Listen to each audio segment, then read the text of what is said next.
Stress ka na ba sa work at maraming iniisip? Mag-relax ka naman kaya treat yourself dito sa Balot Coral Beach at Balot Island. Malayo sa syudad, walang social media at walang inisip na trabaho. Yung pahingang nakakagaan ng loob at ma-enjoy ang ganda ng lugar. Ang tanging dinig mo lang ay ang alon ng dagat at sariwang hangin. Dito lang yan sa Balot Island and Balot Coral Beach. Tara, samahan niyo ko libutin ang islang ito na tsak na mabubusog yung mga mata.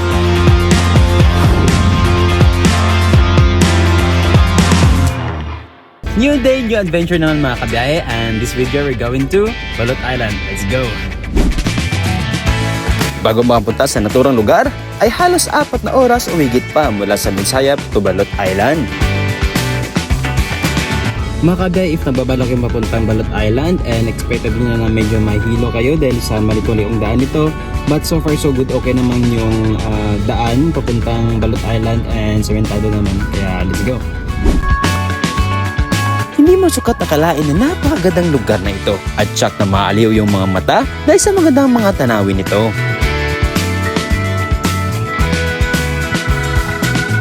Ano na? Tara G!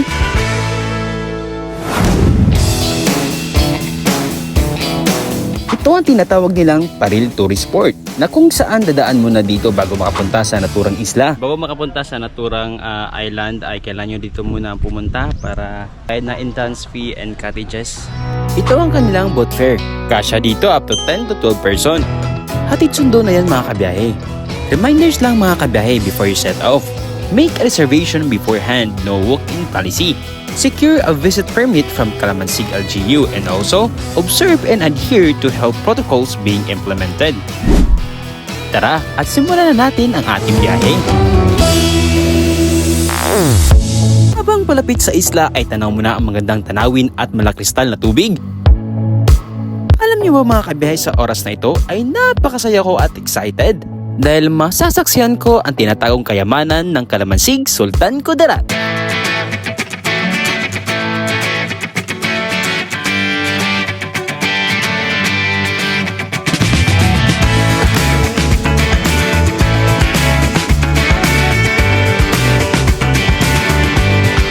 And finally, we are here at Balot Coral Beach. Napakasarap mag-relax at magmuni-muni sa lugar na tahimik at mapayapa.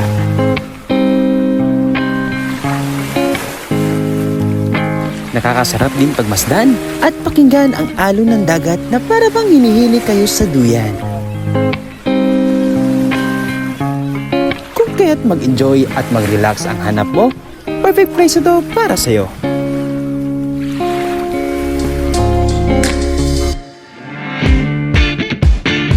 May gala, syempre may pagkain na dala. Kaya tara, kain muna tayo mga kabiyahe. Sabi nga nila, sumasarap daw ang pagkain kapag sama-sama. Kaya dito sa Balot Coral Beach ay pwedeng magluto gaya lamang ng sinugbang isda at iba pa. Goods and sold na ba ang lahat? Dahil tuloy pa rin ang ating biyahe. Hi guys! Welcome to Balot Coral Beach. Assalamualaikum. Landal kamu mari para Balot Coral Beach. Maayong pag-abot diriya sa Balot Coral Beach.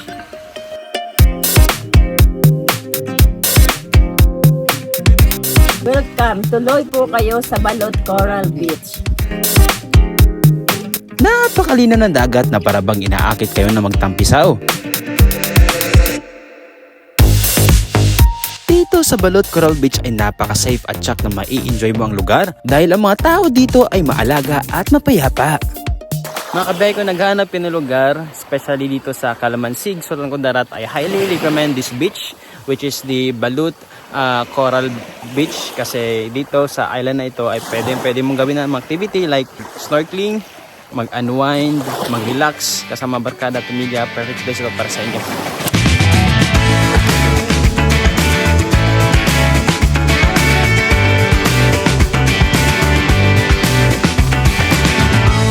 Dito sa Balot Coral Beach ay meron silang rooms and cottage na nagkakahalaga ng 1,000 to 2,000 pesos. Meron din silang 10 for rent na 250 pesos at syempre, sari-sari store.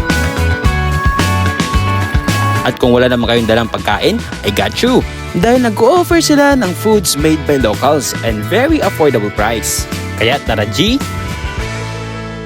Katapos ito sa Balot Coral Beach ay dadako naman tayo doon sa Balot Island bukas ng umaga. Kaya tara! Bukod sa magandang destinasyon ay patok naman dito ang pinagmalaki nilang isda. At dito ay pwedeng bumili in low price. Mga guys, meron din silang mga pabentang isda dito na makalaki.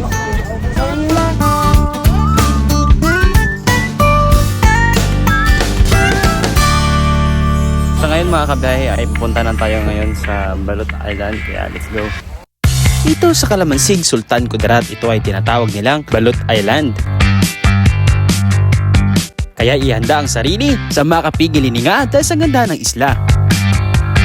Ang Balot Island ay isang perlas na walang bahay na nakatago sa timog baybay ng lalawigan ng Sultan Kudarat sa Mindanao. Isa itong pinakamalaki sa 6 na kahanga-hanga islets sa riyon. Dati itong tahanan ng mga Maguindanawon at ang karaniwang tinatawag nilang Isla ng Balot. At ang pangalang Balot ay nagmula sa Maguindanawon na salita para sa isla. At ngayon ay tinatawag siyang Balot Island. Isa dito tayo ngayon sa Balot Island, which is the rock formation of Balot Island.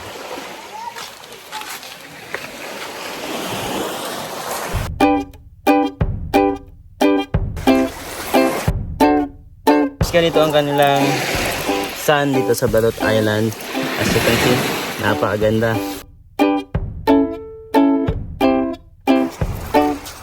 Guys, napakaganda dito sa Balot Island. So kung nandito kayo, ewan ko na lang. So, tsak na mai-enjoy nyo talaga ang place na ito kapag kayo ay andito na. Napakasarap magtampisaw kapag ganito ang makikita mo.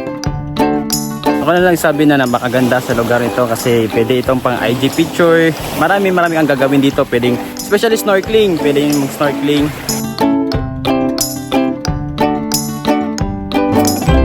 Try naman natin mag-snorkeling kung ano ang makikita natin dito sa Balot Island.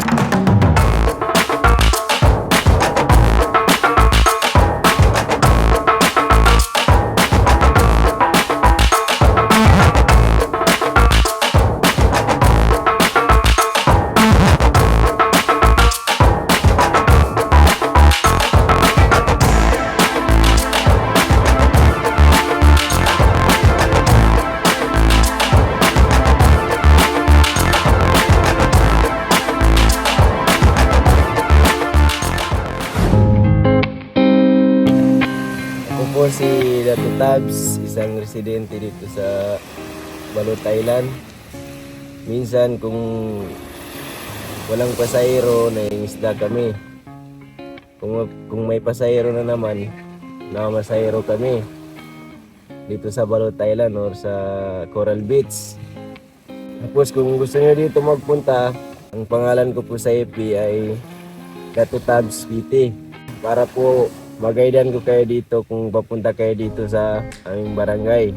Dito sa amin, at safe kayo dito sa aming lugar.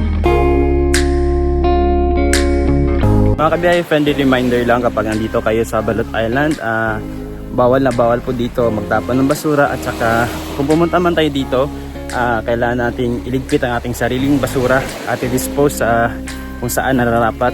Kasi kailangan natin pahalagahan ang ating karagatan na ito ay malinis para hindi maka-apekto sa marine environment, sa mga isda, sa tubig, ganun.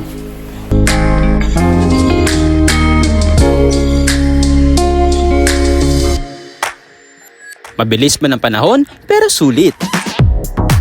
Kaya enjoy every moment na makagala pa tayo.